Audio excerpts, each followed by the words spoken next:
कितनी बड़ी चिंता हमें करनी चाहिए, क्योंकि जब से एआई आई है, आर्टिफिशियल इंटेलिजेंस, पहले हम कह रहे थे कि जिस तरह के चैट जीपीटी और ये चीज़ें आ गई हैं तो नौकरियां खा जाएंगी, ये हो जाएगा, मतलब कि आप उसका एक तरह से नेगेटिविटी उसमें ज़्यादा आई।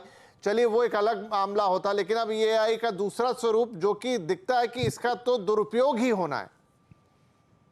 देखिए, डीप फेक टेक्नोलॉजी हम सबकी जिंदगी में अपना नकारात्मक प्रभाव छोड़ने के लिए आज आगे आ गई है। और हमारे भारतवर्ष ही तो नहीं, पूरी दुनिया भर में लोग टेक्नोलॉजी जैसे आती है उसके दुरुपयोग के जो केस स्टडीज हैं वो पहले से तैयार कर लेते हैं। और डीप फेक फिलहाल आजकल इसलिए चर्चा में है क्योंकि सेलिब्रिटीज के डीप फेक वीडियो आ रहे हैं, लेकिन बहुत जल्दी आम आदमी के भी डीप फेक वीडियो आने शुरू हो जाएंगे।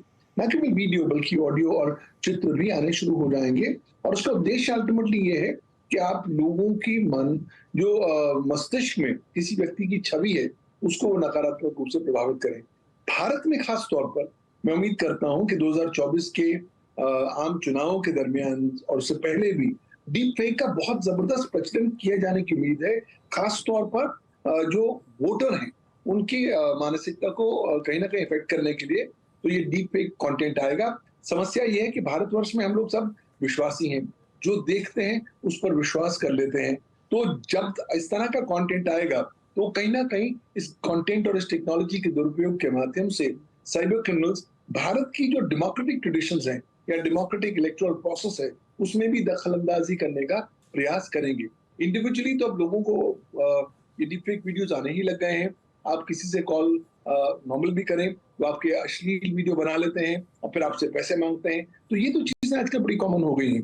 लेकिन अब इसके जो मिसयूज किए जाएंगे खासतौर पर आपको फंसाने के लिए किसी क्रिमिनल एक्टिविटी में, किसी लीगल कॉन्सिक्वेंसेज में, उसके जो तादाद है वो बहुत ज्यादा बढ़ जाने वाली है। और प्रॉब्लम यहाँ पर है कि भारत में आज की तारीख में इस डीप फेक टेक्नोलॉजी को नियंत्रित करने के लिए कोई विशिष्ट कानून मौजूद नहीं है। यहाँ तक कि भारत में जो जो आर्टिफिशियल इंटेलिजेंस है उसको भी नियंत्रित करने के लिए कानून मौजूद नहीं है और इसलिए सिचुएशन और ज्यादा गंभीर हो जाती है। जी, तो अमित ये बताइए कि डीप फेक का को बनाना कितना आसान है, कौन लोग इसे बना रहे हैं, किस तरीके से बना रहे हैं, क्या ये आमतौर पे जो छोटी मोटी कोडिंग कर लेते हैं उन सब का काम है, कोई इनके लिए टूल्स अवेलेबल हैं जिससे कोई भी बना सकता है, कैसे हो रहा है ये सब कुछ, कौन कर रहा है? जी हाँ, अभी बिना बहुत ज़्यादा डीप कोडिंग एबिलिटीज़ के भी आप डीप फेक बना सकते हैं। रेडीमेड प्लेटफॉर्म्स अवेलेबल हैं आपके लिए, और स्क्रिप्ट्स भी अवेलेबल हैं जिनसे आप ये सब कर सकते हैं। हालांकि जो नज़ाकत वाली चीज़ें होती हैं, जो हाई क्वालिटी डीप फेक बनाने की जिस चीज़ में ज़रूरत होती है उसके लिए ज़रूरी है कि आप एक ज़्यादा सोफिस्टिकेटेड एआई मॉडल रखें। काफ़ी सारे एआई मॉडल्स भी अभी ओपन सोर्स्ड हैं। एंड बिल्कुल सहमत हूं मैं इस बात से कि रेगुलेशंस की जरूरत है या फिर लॉ तो की आप जरूरत ये है। कह रहे हैं अमित कि ये कोई डार्क वेब का हिस्सा नहीं है, ये openly on the internet available है किसी के लिए भी?